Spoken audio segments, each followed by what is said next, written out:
मेरे साथ ऐसा हुआ, मेरी एक एफआईआर दर्ज हुई है अभी विजयनगर पुलिस स्टेशन में 377 को लेके। मेरा एक पार्टनर था, उसका नाम विभव शुक्ला है। उसकी मेरी मुलाकात हुई थी 2021 में इंस्टाग्राम के थ्रू। उस टाइम पे मैं उसे सोनू नाम से जानती थी। उसने अपना सोनू नाम बताया था और उसी इंस्टा आईडी से मुझे मैसेज किया था। डेटिंग ऐप के थ्रू हम लोग मिले थे, टिंडर के थ्रू उसने मेरी इंस्टा आईडी ली थी। फिर उसने मुझे मैसेज किया, उसने मेरे अंदर इंटरेस्ट दिखाया और मुझे कहा कि मुझे भी बॉयज़ पसंद है, तुम पसंद हो।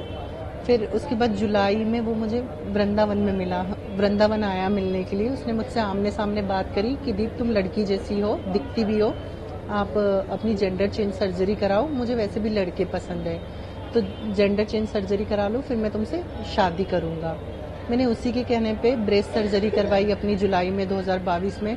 उसी के कहने पे मैंने अपना फेस चेंज सर्जरी करवाई है अभी दिसंबर में। उसने पैसे भी दिए थे मुझे फेस चेंज सर्जरी कराने के लिए। और अब जुलाई में मेरी आखिरी सिग्मोइड सर्जरी है। पर उसने मुझे बोल दिया कि दीप तुमको बच्चे नहीं होगे तो मैं शादी नहीं कर सकता, तुम छोटी कास्ट की हो तो मैं शादी नहीं कर सकता। तो आप मेरे साथ 2-2.5 साल से रह रहे हो, आप मुझे शादी का बोल के मेरा शोषण कर रहे हो, आप प्राकृतिक सब कुछ कृत्य कर रहे हो, और अब आपको एंड टाइम पे यही याद आया कि तुम नीची कास्ट की हो।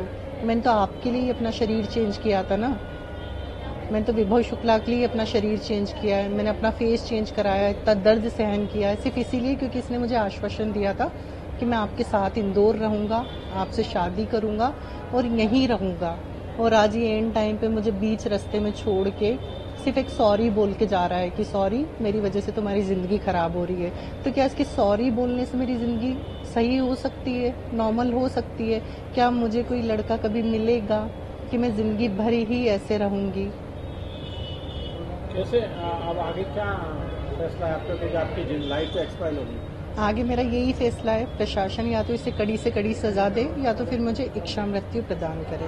ये लड़का कौन है, कहाँ का रहने वाला है?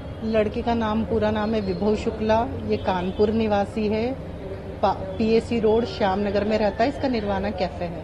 कौन से थाने में आपने एफआईआर दर्ज कराई और कितनी बार आपके साथ इसने दुष्कर्म किया? विजयनगर थाने में एफआईआर करवाई है और ये 27 मई 2023 से लेकर अभी तक 12 फरवरी तक करते ही आया है।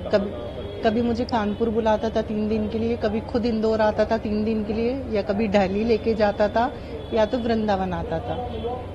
ऐसे आप दोनों के पेरेंट्स राजी थे शादी? मेरे पेरेंट्स को इसने मनाया था शादी के लिए, घर पे आके मम्मी से बात करी थी, मुझसे बात करी थी, फिर ये घर से ही परमिशन लेके मुझे ले जाता रहा, मम्मी से बात करता रहा, और एंड टाइम पे इसने मुझे धोखा दे दिया।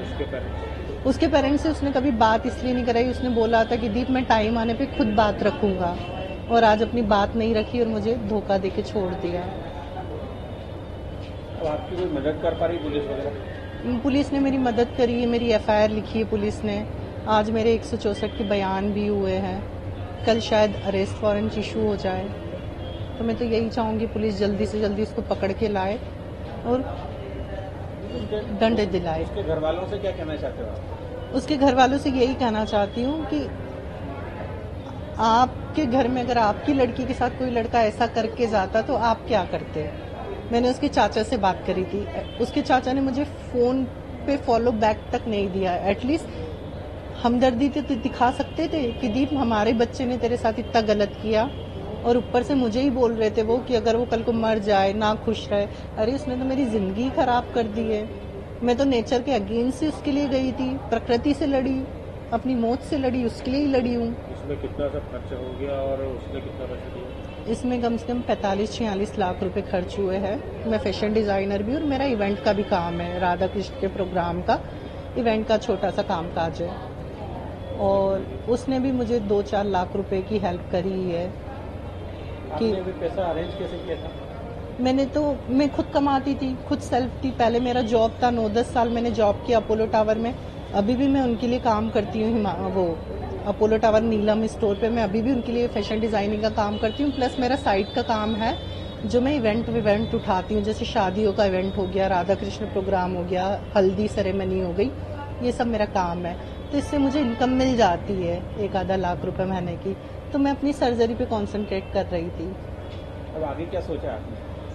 आगे तो मैंने अभी कुछ नहीं सोचा है। अभी मैंने बस इतना ही सोचा कि मेरे साथ जो चीज़ गलत हुई है उसे सजा मिले, क्योंकि मेरी लाइफ तो खराब है ना। मैं पीछे तो जा नहीं सकती, आगे बढ़ने के लिए हिम्मत चाहिए। वो शायद हिम्मत जुटाने में मुझे बहुत टाइम लग जाए, क्योंकि जिसके ऊपर बीती है वही जानता है कि उसके ऊपर क्या बीती है। वो इंदौर का एक जो आवेदक है, और उनका इंस्टाग्राम पे आईडी पे एक विभव शुक्ला है, कानपुर का निवासी है। तो उससे जान पहचान हुई थी, परिचय हुआ, फिर इन दोनों के बीच में मतलब थोड़ी अंतरंग बातें शुरू हो गई। फिर इसने इच्छा जाहिर करी, तो ये जो आरोपी है विभव शुक्ला, इसने वहाँ पे कानपुर वृंदावन में यूपी में बुलवाया इसको, और फिर शादी का झांसा दिया। तो बोला कि तुम अपना जेंडर चेंज कर ले। इसने ऑपरेट करवाया, आधा ऑपरेशन हुआ था। उसके बाद में फिर इंदौर वो आया, यहाँ पे उसके साथ में उसने अप्राकृतिक मैथुन किया, और उसके बाद में फिर ये वापस ये इसको जो महिला है इसको वहाँ बुलवाया गया था वृंदावन में। वहाँ इसने मना कर दिया कि अब मैं शादी नहीं करूँगा, और जान से मारने की धमकी वगैरह दी।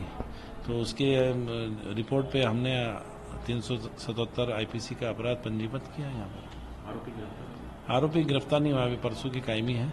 अभी टीम भेजेंगे, उसने अपना मोबाइल सब स्विच ऑफ कर लिया है, और तो टीम अब आज कल में निकलेगी।